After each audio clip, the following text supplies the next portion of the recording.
માટે આ સમયે અમે તમારી પાસેથી કૃપા ચાહીએ છીએ. તમારું વચન કે જે જીવંત છે, અમારી સાથે વાત કરવાનો અને અમારા હૃદયોને તમારી વાણી સાંભળવા તૈયાર કરો. ઈસુના નામમાં પ્રાર્થના સાંભળો. આમેન. પહેલું સમુએલ અને 31મો અધ્યાય એના શરૂઆતના 6 વચનો આપણે આગળ વાંચવામાં આવ્યા છે. આ દિવસોમાં આપણે પ્રભુના સેવક દાઉદ અને સાઉલ તેમના જીવન વિશે અભ્યાસ કરી રહ્યા છે. આટલા દિવસોમાં આપણે પહેલું સમુએલ તેનો 30મો અધ્યાય એનો અભ્યાસ કર્યો અને એનું શીર્ષક હતું કે દાઉદ સઘળું પાછું લાવ્યો. કારણ કે તેણે બધું જ ગુમાવી દીધું હતું. લોકો એને પથ્થરે મારવાનો વિચાર કરી રહ્યા હતા. બાઇબલ કહે છે કે તેણે યહોવાની સલાહ પૂછી. જે શબ્દ આપણે શીખ્યા તે તમને યાદ હશે કે દાઉદે યહોવામાં બળ પકડ્યું. He gained strength from the Lord. When he lost everything, David received strength from the Lord, and then he regained everything. So that was 1 Samuel chapter 30, that David regained everything. You see, many times people lost so many things. I have a slogan, a one statement in my office. It says that when we lost wealth, we lost nothing, because we can gain it again. When we lost health, we lost something, because health is very precious. But when we lost our character, we lost everything. For David, it was a great loss. He lost his wealth, but then he regained everything. દાઉદે ઘણું બધું ગુમાવ્યું હતું, બધું જ ગુમાવ્યું હતું, પણ એ સઘળું પાછું લાવ્યો. જ્યારે આપણે પૈસા ગુમાવીએ છીએ, થોડા સમય પછી પાછા મળી શકે છે, અથવા તો આપણી મિલકત આપણને પાછી મળી શકે. જ્યારે આપણે તંદુરસ્તી ગુમાવીએ છીએ, ત્યારે આપણે કંઈક ગુમાવીએ છીએ.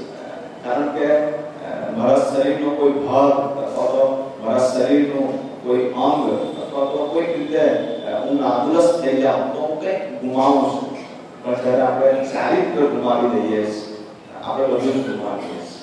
When we lost character, we lost everything. But in chapter 31, there is another loss, and that is called King Saul. સાઉલના જીવન વિશે લખવામાં આવ્યું છે. 31મો અધ્યાય છે એ સાઉલના જીવન વિશેનો અધ્યાય છે. ત્યાં એક ઘમાસાન યુદ્ધ થાય છે.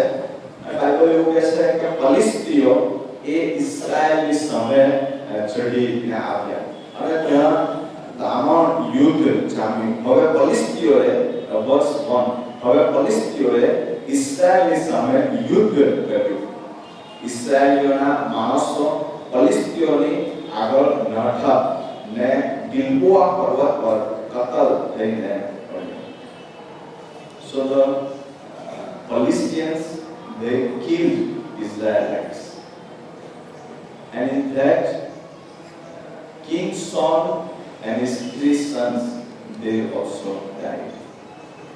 આ જે યુદ્ધ હતું એ એટલું બધું ઘમાસાન હતું. તમે જો એનું આખું વિવરણ વાંચો, if you read verse 2 onwards, ત્યાં લખવામાં આવ્યું છે બીજી કલમથી, ફલિસ્તીઓએ સાઉલ તથા તેના દીકરાઓનો લગોલગ કેળો પકડ્યો અને ફલિસ્તીઓએ સાઉલના દીકરા યોનાથાન, અબીનાદાબ અને માલ્કીસુઆને મારી નાખ્યા. તમે જો ત્યાં જુઓ તો ત્રીજી કલમમાં આ પ્રમાણે લખવામાં આવ્યું, verse 3, સાઉલની વિરુદ્ધ સખત યુદ્ધ છે ને ધનુષ્યધારીઓએ તેને પકડી પાડ્યો અને ધનુષ્યધારીઓને લીધે તે ઘણી સંકળામણમાં આવી પડ્યો. ત્યારે સાઉલે પોતાના શસ્ત્ર વાહકને કહ્યું કે તારી તલવાર તાણીને મને વિંધી નાખ. રખે ને આ દેશ સિદ્ધતિઓ આવીને મને વિંધી નાખે ને મારું અપમાન કરે. લખવામાં આવ્યું છે પણ તેના શસ્ત્ર વહકે એમ કરવાની ના પાડી, કેમ કે તે ઘણો બીધો. ત્યારે સાઉલ પોતાની તલવાર લઈને તે પર પડ્યો. 5 મીટર વર્ષ આવ્યો. સાઉલને મુએલો જોઈને તેનો શસ્ત્ર વહક પણ પોતાની તલવાર પર પડીને તેની સાથે મરણ પામ્યો. એ રીતે સાઉલ, તેના 3 દીકરા, તેનો શસ્ત્ર વહક તથા તેના સર્વ માણસો તે દિવસે તેની સાથે મરણ પામ્યા. All of them they died. તમે જુઓ ત્યાં જે પરિસ્થિતિ હતી કે પ્રભુના લોકો એ ફલિસ્તીઓની આગળથી ભાગી રહ્યા. તો એનો ઈશ્વર ક્યાં હતો? એ સમયો કે જ્યારે તેઓને વચ્ચેના દેશમાંથી લાવવામાં આવ્યા હતા. બાઇબલ એવું કહે છે કે જ્યારે યુદ્ધ થવાનું હતું ત્યારે મૂસાએ યહોશુઆને કીધું કે યહોશુઆ તું અહીંયા આવ, અને યહોશુઆને કીધું કે તું તારી ટુકડી લઈને તું લડવા માટે જા, અને હું ત્યાં ઉપર પર્વત પર જઈને પ્રાર્થના કરીશ. બાઇબલ એવું કહે છે કે મૂસાએ પોતાના હાથ ઈશ્વરની તરફ ઊંચા કર્યા, અને જ્યારે મૂસા પ્રાર્થના કરતા હાથ ઊંચો રાખતો ત્યારે ઇઝરાયલ જીતતું હતું, અને જ્યારે એના હાથ નીચે જતા હતા ત્યારે ઇઝરાયલ હારતું હતું. અને પછી મૂસા એ મોડે સુધી હૂર અને હારૂન તેને ટેકો લઈને ત્યાં ઊભા રહ્યા, અને મૂસા પ્રાર્થના કરતો હતો, પ્રભુની સહાય માંગતો હતો. બાઇબલ એવું કહે છે કે તેઓએ વિજય મેળવ્યો. When Moses prayed, they had an amazing victory. So, where is God when Saul and his 3 sons and all of them they were killed? જ્યારે સાઉલ મરણ પામ્યો અને જ્યારે એના 3 દીકરાઓ મરણ પામ્યા અને તેનું આખું સૈન્ય મરણ પામ્યું, તેનો જે શસ્ત્ર વાહક હતો, કે જે એનો બોડીગાર્ડ હતો, સાઉલ એને કીધું કે તું મને મારી નાખ. ત્યારે એને ના પાડી કે હું રાજાને મારી શકું નહીં. અને કેમ લખવામાં આવે છે, રાજાએ જ્યારે પોતે તલવાર પોતાને મારી દીધી, એણે તલવારને પોતાના ગળામાં અને પોતાની છાતીમાં મારી દીધી, ત્યારે તેનો શસ્ત્ર વહક એ જોઈને ગભરાઈ ગયો. કારણ કે રાજાનું મરણ થાય અને શસ્ત્ર વહક ત્યાં એમ હોય, ગવાયો પણ ન હોય, તો લોકોને એના ઉપર શક જાય. રાજાનું મરણ એ લોકો માટે બહુ જ મોટી બાબત હતી. ત્યાં લખવામાં આવ્યું છે કે એ શસ્ત્ર વહક એ પણ તલવાર મારીને મરી ગયો. His bodyguard also died over there. He killed himself. માટે ક્યાં ગયા એમના જીવતા ઈશ્વર, એ સર્વશક્તિમાન ઈશ્વર, જે મૂસાની પ્રાર્થના સાંભળતા હતા અને જ્યારે મૂસાના હાથ ઉપર ઉઠતા હતા અને ઇસ્રાએલ વિજય પામતો હતો. અને જે સર્વ થયું છે એ ઈશ્વરના વચન પ્રમાણે થયું છે. પુનર્નિયમ તેનો 28મો અધ્યાય અને 21મી કલમ આ સમયે આપણે વાંચીશું. Why it happened? Deuteronomy chapter 28 verses 21 and 28 we are going to read. Deuteronomy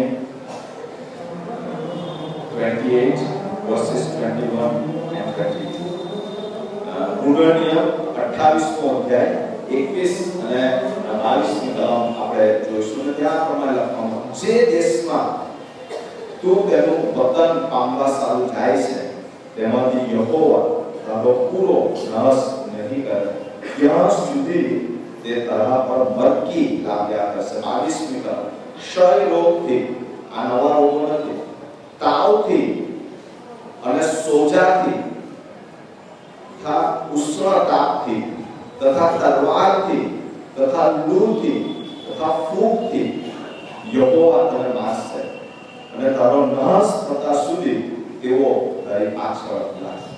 This is what the word of God says.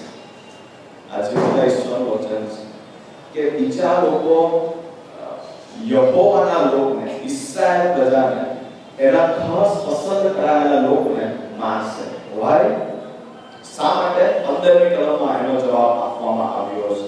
Deuteronomy 28 verse 15 કુંડળીઓ 28 અને 15 પણ જો યહોવા તારા દેવની વાણી ન સાંભળતા તેની જે સર્વ આજ્ઞાઓ તથા વિધિઓ હું આજે તને આપું છું તેઓને તું પાળીને અમલમાં નહીં આણે તો એમ થશે કે આ સર્વ શ્રાપ તારા પર આવીને તને પકડી પાડશે. અને પછી જે લિસ્ટ આપવામાં આવ્યું છે એમાં એક શિક્ષા એ 21 અને 22 કલમમાં આપવામાં આવી છે. You will be punished if you will not obey Almighty God. You see, destruction was not overnight.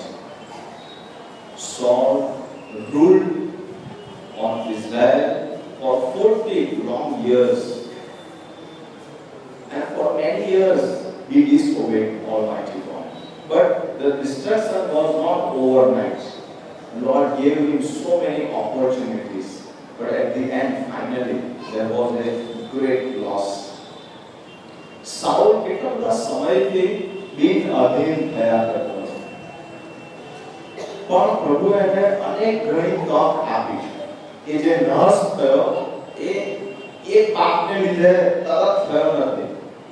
એના માટે કેટલી બધી વખત લોકોને એવું લાગે છે કે મને ખબર છે કે હું પાપ કરી રહ્યો છું, મને ખબર છે કે હું પ્રભુની સાથે નથી ચાલતો, મને ખબર છે કે હું સવારે ઉઠીને બાઇબલ નથી વાંચતો, મને ખબર છે કે હું ઈશ્વરની વિરુદ્ધ જાઉં છું, મેં પ્રાર્થના કરી નથી, મેં કોઈ જગ્યાએ આવું કામ કર્યું છે પણ કશું થતું નથી.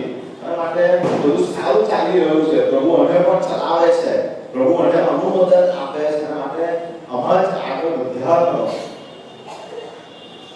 માટે કેટલી બધી વખત પ્રભુ જે તક આપે છે એને ઈશ્વરનું અનુમોદન સમજીને વ્યક્તિઓ આગળ ચાલ્યા કરે છે. અને પછીથી કોઈ સમયે અચાનક નાશ આવે છે. There comes a sudden destruction after getting so many opportunities. Still, if you don't understand this heart, this all, there will be a destruction.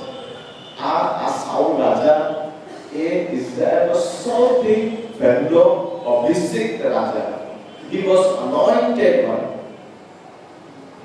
આખા ઇઝરાયલમાં ઇઝરાયલી સર્વ જે ઈશ્વરની મહાન યોજના હતી કે જ્યારે ઇબ્રાહીમને બોલાવીને પ્રભુ લઈ આવ્યા ત્યારથી લઈને જ્યારે રાજાની પસંદગી થઈ, he was the very first one.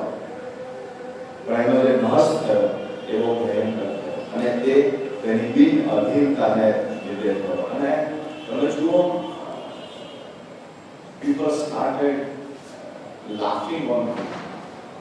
There was a mockery on King Saul in verse 10.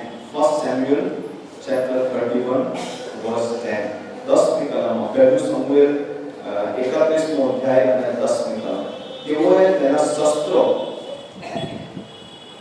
આસ્તરોતના મંદિરમાં મૂક્યા અને તેની લાશ તેઓએ બેતશાનના કોટ ઉપર ચોંટાડી. એમાં જુઓ, તેઓએ એની કોટ, તેઓના કોટની ઉપર સાઉલ રાજાની લાશને લગાવી લટકાવી દીધી કે જેથી કરીને લોકો આવતા જતા જુએ કે આ ઇસ્રાયેલનો રાજા અમારા દેશના આ કોટની ઉપર આવી રીતે મરણ પામીને લટકી રહ્યો છે. તેઓ આ જ પ્રમાણે કરતા અથવા તો તેઓ રાજાનું ગળું કાપીને લઈ જાય અને એના મુંગટ સાથે એને કોઈ જગ્યાએ તમે જુઓ, એને જે મૂકવામાં આવ્યું છે એ એના મંદિરની પાસે મૂકવામાં આવ્યું છે, આ મંદિરમાં મૂકવામાં આવ્યું છે. શા માટે? કારણ કે તેઓ એવું કહે છે કે અમારા ઈશ્વરે અમને વિજય અપાવ્યો છે. So our God is greater than this God of Israelites. So they kept his body at this temple. તેઓ પોતાના મંદિરમાં તેના કોટ ઉપર એ ચોંટાડ્યું છે. કારણ કે તેઓ એવું કહેવા માંગે છે કે અમારો જે ઈશ્વર છે એ બાઇબલનો, આ ઇઝરાયલનો જે ઈશ્વર છે દેવ યહોવા એના કરતા મહાન છે. અમારા ઈશ્વરે અમને વિજય અપાવ્યો છે. એટલે તમે જાણો છો એટલા માટે કે જ્યારે પ્રભુના લોક બિન અધીન થાય છે જ્યારે પ્રભુના લોક પ્રભુની વાત સાંભળતા નથી ત્યારે આપણે પ્રભુને હરાવીએ આપણે ઈશ્વરને હરાવી દઈએ અને બીજાઓને વિજય અપાવીએ આપણે એવું કહે છે ભાઈ તમે વધારે સારા તમારો ઈશ્વર વધારે સારા અને ત્યાં એક બહુ જ મોટો નાશ આપણને જોવા મળે છે માટે તમે જુઓ ત્યારબાદ few of the brave people they went and they brought his body. Verse 12 we will read 1 Samuel 31st chapter verse 12 બહાર નીકળ્યા ત્યારે સગળા બહાદુર પુરુષો ઉઠીને આખી રાત ચાલ્યા ને બે સાંજના કોટ પરથી સાઉલની લાશ તેના દીકરાઓની લાશ તેઓ યાબેસમાં લઈને આવ્યા અને ત્યાં તેઓએ તેને પાડી તેઓએ તેના હડકા લઈને યાબેસમાંના એસેલ વૃક્ષ તળે તે રાખ્યા અને 7 દિવસ સુધી વાસ કર્યો. There was a time that they thought that there may be another fighting when we go to get back Saul's body. અને માટે બહાદુર પુરુષો કે જેઓ કદાચ લડવા માટે તૈયાર હતા કે તેઓ જો સાઉલ અને તેના દીકરાઓની જે લાશ છે નહીં આપે તો કદાચ ફરીથી લડાઈ થાય અને લડવું પડે અને બહાદુર પુરુષો ત્યાં ગયા તેમના મૃત શરીરને લઈ આવ્યા તેઓને બાળવામાં આવ્યા અને તેના હળતા ત્યાં રાખવામાં આવ્યા. હવે તે પરિસ્થિતિ બની રહી છે. Now King Saul is dead. His all his sons are dead. Maximum of his soldiers are also dead. And now a new scenario has started. તમે જુઓ બીજી બાજુ બીજું સમુએલ પહેલો અધ્યાય એમાં જે બની રહ્યું છે 2 Samuel chapter 1 ત્યાં બની રહ્યું છે કે સાઉલના મરણ પછી એમ થયું કે બીજી બાજુ દાઉદ અમાલેકીઓને કતલ કરવાના કામ પરથી પાછો આવીને સિકલાગમાં 2 દિવસ રહ્યો હતો. ત્યાર પછી after that આ બાજુ અમાલેકીઓએ ઇસ્રાએલને માર્યા છે અને આ બાજુ દાઉદે ફિલિસ્તીઓને માર્યા છે. અમાલેકીઓને માર્યા છે, ફિલિસ્તીઓએ ઇસ્રાએલને માર્યા છે અને દાઉદે અમાલેકીઓને માર્યા છે. અને ત્યાર પછીથી જ્યારે દાઉદ સિકલાગમાં પાછો આવે છે અને ત્રીજે દિવસે એમ થયું કે તેમની છાવણીમાં એક વ્યક્તિ આવે છે. In verse 2 we will read verse 2 2 Samuel chapter 1 verse 2 ત્રીજે દિવસે એમ થયું કે જુઓ છાવણીમાંથી એક માણસ સાઉલની પાસે આવ્યો. તેના વસ્ત્રો ફાટેલા, તેના માથા પર ધૂળ હતી ને તે દાઉદ પાસે આવ્યો. ત્યારે એમ થયું કે તેને સાષ્ટાંગ દંડવત પ્રણામ કર્યા.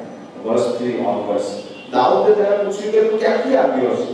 તેણે કહ્યું કે ઇસ્રાએલની છાવણીમાંથી હું નાસીને આવ્યો છું. દાઉદે તેને પૂછ્યું કે ત્યાં શું થયું? કૃપા કરીને મને કહે. તેને ઉત્તર આપ્યો કે લોકો લડાઈમાંથી નાઠા છે, ઘણા લોકો રણમાં પડીને મરણ પામ્યા છે અને સાઉલ તેનો દીકરો યોનાથાન પણ માર્યો ગયો છે. તેને ખબર આપનાર જુવાને દાઉદે પૂછ્યું તે કેમ જાણ્યું કે સાઉલ તેનો દીકરો યોનાથાન મરી ગયો છે? તેને ખબર આપનાર જુવાને તેને કહ્યું કે અનાયાસે હું ગિલ્બોઆ પર્વત પર હતો ત્યારે જો સાઉલ પોતાના ભાલા પર ટેકીને ઊભો હતો અને જો રથો તથા સવારો તેની લગોલગ પાછળ પડેલા હતા, તેણે પોતાની પછવાડે નજર કરી એટલે મને જોઈને તેણે હાથ મારી. મેં ઉત્તર દીધો કે હું આ રહ્યો. તેણે મને પૂછ્યું તું કોણ છે? ત્યારે મેં કહ્યું કે હું એક અમાલેકી છું. પછી તેણે મને કહ્યું કે કૃપા કરીને મારી પડખે ઊભો રહીને મને મારી નાખ, કેમ કે મને ભારે વેદના થાય છે, કેમ કે હજી મારો જીવ મારા ખોળિયામાં સાબુત છે. 10 વર્ષ છે માટે તેની પાસે ઊભા રહીને મેં તેને મારી નાખ્યો, કેમ કે હું નક્કી જાણતો હતો કે પડી ગયા પછી તે જીવવાનો નથી. પછી તેના માથા પરથી મુગટ તેના હાથ પરના કાળા લઈને હું તે અહીં મારા ધણી એની પાસે આવ્યો છું. તમે જુઓ, એક વ્યક્તિ અચાનક દાઉદની પાસે આવે છે અને એને ખબર છે કે સાઉલ કોણ છે, દાઉદ કોણ છે. જો સાઉલનું મરણ થાય તો મારે કોની પાસે જવું જોઈએ અને એની પાસે જવામાં મને શું ફાયદો છે. અને માટે આ એક વ્યક્તિ એ સાઉલ રાજાનો મુગટ અને એના હાથ પરના કળા એ લઈને દાઉદની પાસે આવે છે. એ દાઉદને એવું કહે છે કે સાઉલ એ મરવાની અણી પર હતો, મરતો નહોતો. એણે મને વિનંતી કરી કે તું મને માર, કે મારો જીવ જાય, કારણ કે હું રીબાઈ રહ્યો છું. અને મને ખબર હતી કે એનો ભાલો જ્યારે એના શરીરમાં હતો પછી એ જીવી શકે એમ હવે હતું નહીં. માટે મેં એને મદદ કરવા માટે મેં એને મારી નાખ્યો. I helped him to die. પણ તમે જુઓ, in verse 11 ત્યારે દાઉદે પોતાના વસ્ત્રો ફાડ્યા. તેની સાથેના સગળા માણસોએ પણ તેમ જ કર્યું. તેઓએ સાઉલને માટે, તેના દીકરા યોનાથાનને માટે, યહોવાના લોકને માટે તથા ઇસ્રાયેલના માણસોને માટે શોક તથા વિલાપ કર્યો ને સહજ સુધી ઉપવાસ કર્યો, કેમ કે તેઓ તલવારથી માર્યા ગયા. For a very long time, Saul was after David to kill him. And yet, when David received a news that King Saul is dead, he was not happy. That's wonderful. Now this is the Lord's time. This is what the Lord has done for me. But Bible says he started weeping because he was anointed. Soul કેટલા બધા લાંબા સમયથી દાઉદની પાછળ પડ્યો. અનેક વાર તેને મારી નાખવાના પ્રયત્નો કર્યા હતા. અને હવે જ્યારે દાઉદને સમાચાર મળે છે, સાઉલનો મુગટ અને એના કળા જ્યારે એને મળે છે અને એને એવા સમાચાર મળે છે કે સાઉલ રાજા મરણ પામ્યો છે, એના દીકરાઓ મરણ પામ્યા છે, યોનાથાન મરણ પામ્યો છે, ઘણા સૈનિકો રણમાં મરીને પડ્યા છે. દાઉદ ખુશ થતો નથી કે આ બહુ સારું કર્યું, very good, now there is a chance for me to become a king. No, Bible says that he fasted and he cried. એ રડવા લાગ્યો, એણે પોતાના કપડા ફાડ્યા, એણે ઉપવાસ કર્યો, કારણ કે એને હજુ પણ એ ખબર છે કે એ દેવનો અભિષેક હતો. ઈશ્વરે એને પસંદ કર્યો હતો અને માટે એ યહોવાના અભિષેક પ્રત્યેનો એનો જે પ્રેમ, લવ for the Lord's anointed one. એને ખબર છે કે આ સાઉલનું મરવું એમાં હું મારો ફાયદો શોધું એ ઈશ્વરની ઈચ્છા નથી. Because God has His own way. If He wants to make me king, anyway He will make me a king. But I don't want to kill Saul. મારે સાઉલના મરણથી આનંદ કરવાની જરૂર નથી. ઈશ્વર સાઉલને બાજુ પર મૂકીને પણ મને રાજા બનાવી શકે છે. એની પાસે સર્વ શક્તિ છે, એ કંઈ પણ કરી શકે છે. પણ સાઉલના મરણમાં આનંદ એ દાઉદ ના પાડે છે. આપણે કેટલી બધી વખત કોઈ દુશ્મન હોય અથવા કોઈની સાથે અણબનાવ હોય તો એની નુકસાનીમાં, એની ખોટમાં, એની મુશ્કેલીમાં આપણે બહુ આનંદ થતો હોય છે. We are so happy when our enemies are in problem. We give them a very spiritual title that this is God's work. You see how God has punished him. આપણે એવું કરીએ જો ઈશ્વરે એને બરાબર શિક્ષા કરીને એ મારી પાછળ પડ્યો હતો. ઘણા એવું કહે છે આ તો ઈશ્વરની સોટી છે, એ દેખાતી નથી, અવાજ આવતો નથી, પણ ઈશ્વર બરાબર સોટી મારે છે. પણ અહીંયા એવી કોઈ બાબત દાઉદ કહેતો નથી.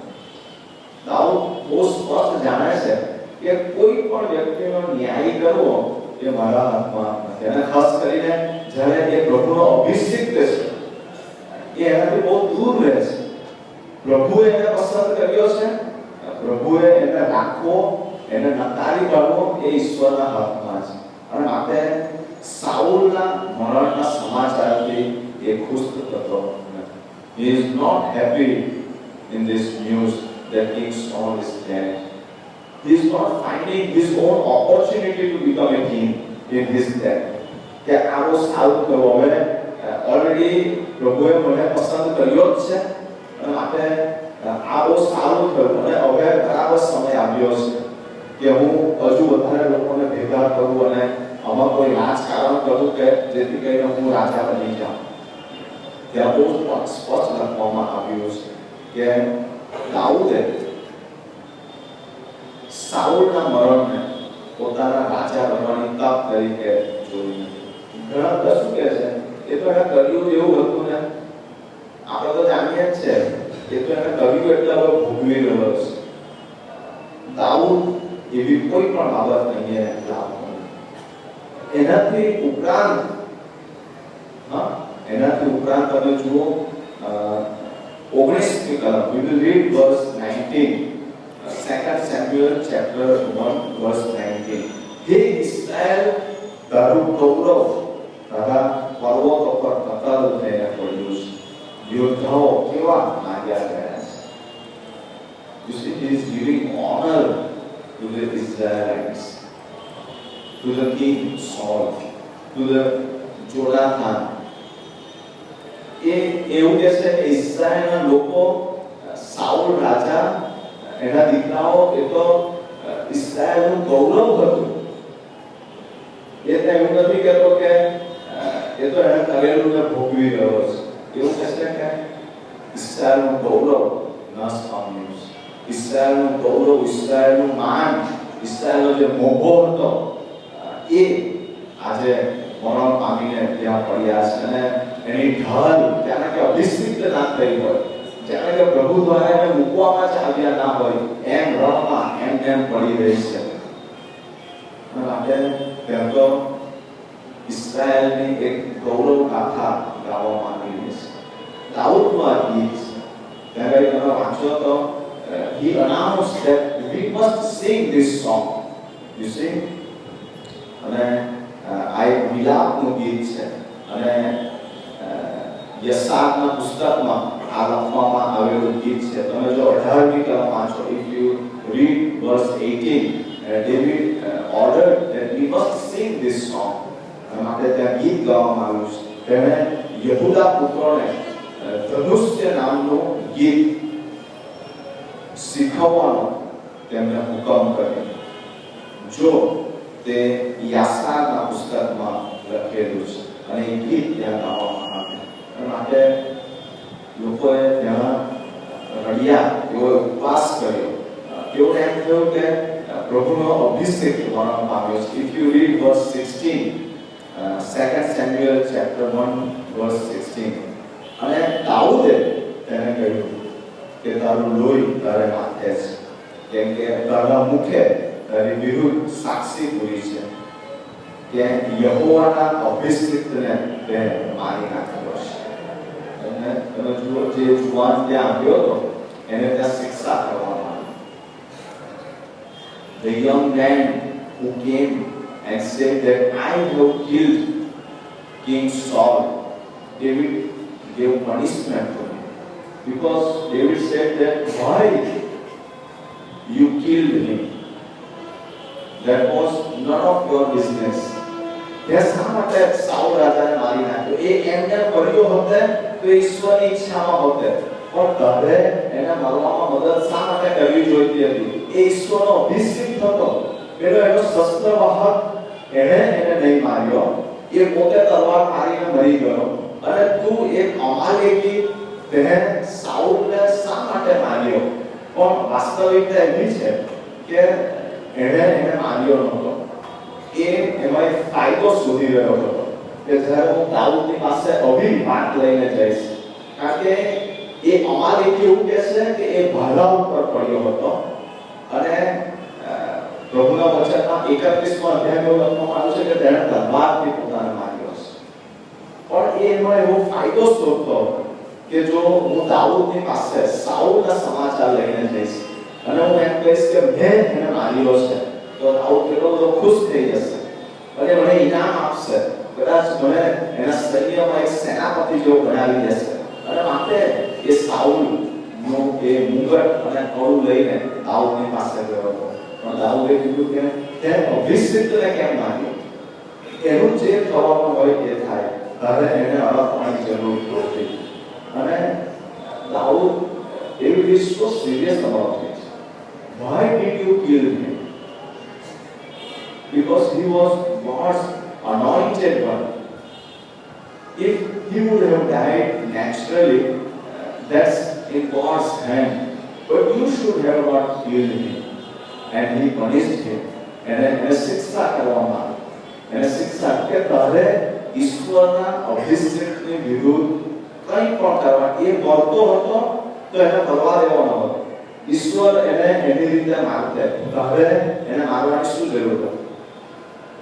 માટે દાઉદ પોતાના દુશ્મનના મરણમાં પણ ખુશ હતો, કારણ કે ઈશ્વર, તમે જાણો ઈશ્વરનો અભિષેક એટલે કે ઈશ્વર પોતાની ઈચ્છાથી એને પોતાના માટે અલગ કરે છે. He is separated from God's anointed one. ઈશ્વર એને પોતાના કાર્ય માટે બોલાવ્યો હતો, પ્રભુ એની સાથે હતો. એની જે બિન અધીનતા હતી એ એની વ્યક્તિગત જવાબદારી. His obedience is his own responsibility, but you should not do anything. અને માટે ત્યાં સાઉલના મરણને લીધે દાઉદે પેલી વ્યક્તિને શિક્ષા કરી. અને ત્યારબાદ 2 Samuel chapter 2 verse 1 onwards. 2 Samuel chapter 2 verse 1 onwards. We can go on finding few more truth in this chapter 1, but we will go ahead in chapter 2. ત્યાર પછી, after that, ત્યાર પછી, એનો મતલબ કે એ બધું થઈ ગયું છે. સાઉલ યુદ્ધમાં ગયો અને ફલિસ્તીઓએ તેઓને માર્યા અને દાઉદની પાસે સમાચાર આવ્યા અને દાઉદે ઉપવાસ કર્યો, એ રડ્યો, એને બહુ દુઃખ થયું. યોનાથાનના માટે તો એવું કીધું કે આપણી જે મિત્રતા હતી, આપણો જે પ્રેમ હતો એ જાણે કે પૂરો થઈ ગયો છે, કારણ કે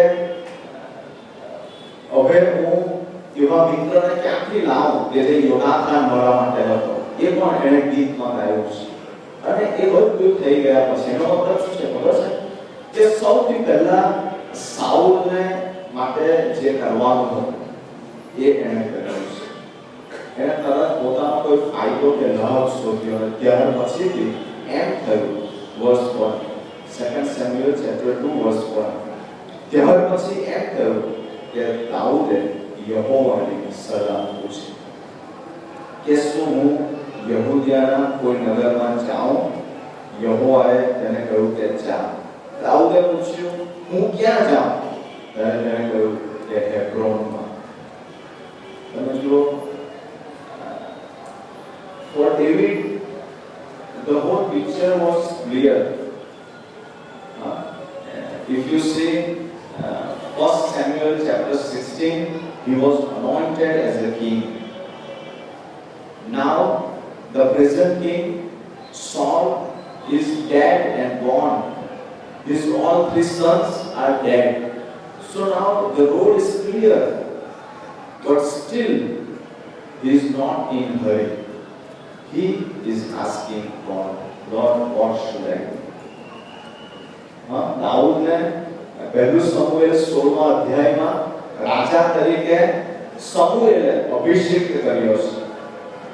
એના બીજા ભાઈઓને બાજુ પર મૂકીને આ સારો છે ને આ સારો છે ને આ સારો છે, પણ ઈશ્વરે દરેકને ના પાડી. જ્યારે દાઉદ આવ્યો કે જે પોતાના બાપના ઘેટા ચાલતો હતો, એને બોલાવી લાવવામાં આવ્યો, એને અભિષેક કરવામાં આવ્યો. અને માટે દાઉદને ખબર છે કે ઈશ્વર મને ઓલરેડી પસંદ કર્યો છે, હું અભિષિક્ત છું, હું જ છું.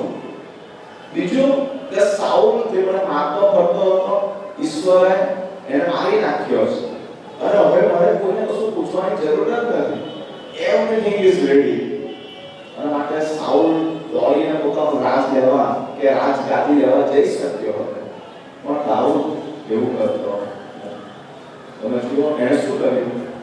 He started praying.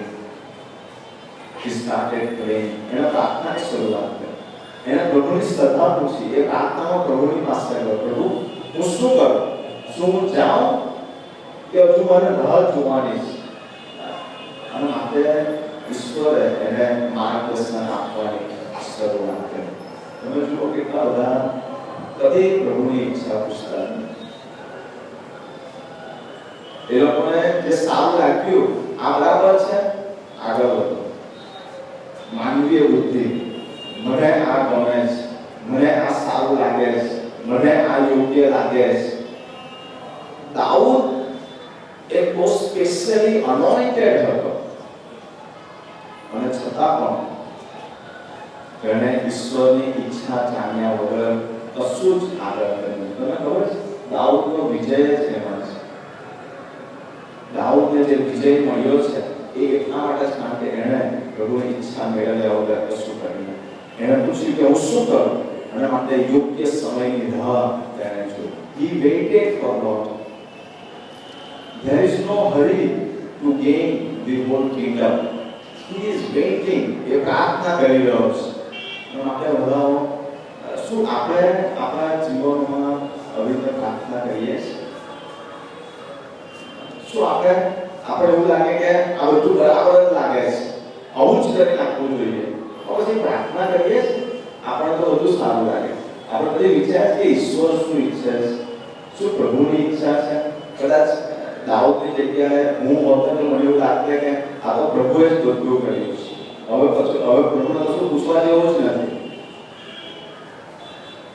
દાઉદે ત્યાર પછી યહોવાની સલાહ પૂછી. માટે ભણાવો રિપીટેડલી આ વાત આપણી આગળ આવી રહી છે. ઈશ્વર આપણને એક ખાસ મેસેજ અથવા ખાસ બાબતમાં સજાગ કરવા માંગે. તો શું આપણે પ્રભુને પૂછીએ છીએ? આ તો અનોઇન્ટેડ વન હતો, અભિષિક્ત વ્યક્તિ હતો. પ્રભુએ એને નક્કી કરી નાખ્યો હતો કે દાઉદ જ રાજા બનશે, અને છતાં એ હજુ પણ પૂછી રહ્યો છે. આપણે કેટલી બધી વખત મનમાની કરીએ છીએ, આપણી ઈચ્છા પ્રમાણે જ કરી નાખીએ છીએ.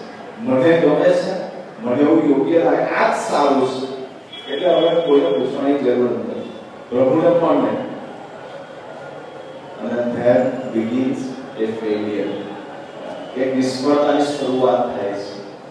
પ્રભુ પછી આપણાથી દૂર થતા જાય છે, કારણ કે જ્યારે આપણે એની જરૂરિયાત જ નથી માંગતા. માટે ભલાઓ હું અહીંથી પૂરું કરવા માંગુ છું. શું હું પ્રભુનું મન જાણું છું? મારા પ્રભુનું શું મન, મારો પ્રભુ શું ઈચ્છે છે કે મારી ધારણાઓ પ્રમાણે જ હું મારા જીવનના નિર્ણયો લઉં છું.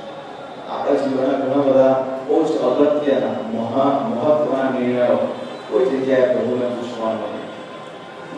બાઇબલ બહુ સ્પષ્ટ છે કે તેને યહોવાની સલાહ પૂછી. He asked God, should I go? Where should I go? ક્યાં જાઉં, ક્યારે જાઉં, કઈ રીતે જાઉં? અને માટે he spent a lot time in prayer. એ પ્રભુને આગળ ભોગવે છે. માટે બધાઓ આપણા જીવનમાં કેટલા બધા એવા સમયો આવે છે. અને આ 3 પ્રશ્ન હું તમારી આગળ મૂકીને બંધ કરવા માંગુ છું. Number 1, do I ask God, how is my prayer life? How do I take my major decisions or small decisions? હું મારા નિર્ણયો કેવી રીતે લઉં છું? હું કદી પ્રાર્થના કરું છું, પ્રભુને પૂછું છું, પ્રભુ આવું કરું કે નહીં કરું? નંબર 2, અત્યાર સુધીની મારી બિનઅધીનતા એ આવતીકાલની શિક્ષાને તૈયાર કરશે. my today's disobedience will prepare my tomorrow's destruction.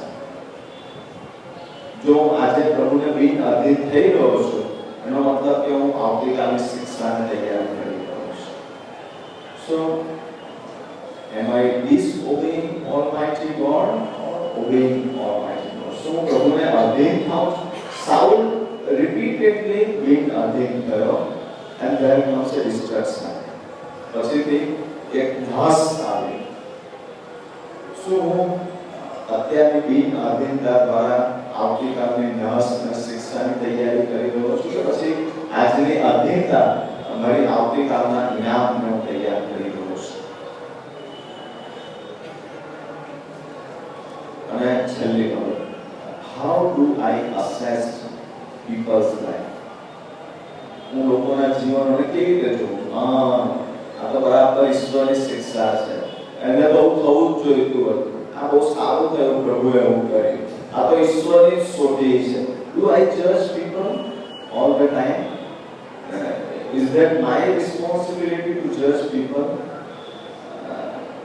શું હું લોકોનો ન્યાય કરું છું? આને એવું થવું જોઈતું હતું, આ જ બરાબર, એ જ લાગનો છે, એ પછી આપણે એમના માટે પ્રાર્થના કરીએ. શું આપણે એવું ખબર પડે છે કે એ પણ ઈશ્વરનું કારણ છે?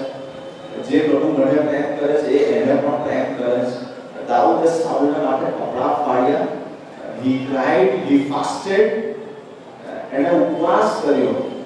શું હું લોકોનો ન્યાય કરું છું? બરાબર, એને તો એવું થયું છે કે પછી હું મારી તરફ જોઉં છું, પ્રભુ મને તમે સંભાળો. ત્રણ બાબત પ્રાર્થનામાં આપણે લઈને બંધ કરવા માંગીએ છીએ. હું લોકોના જીવનો તરફ કેવી રીતે જોઉં છું?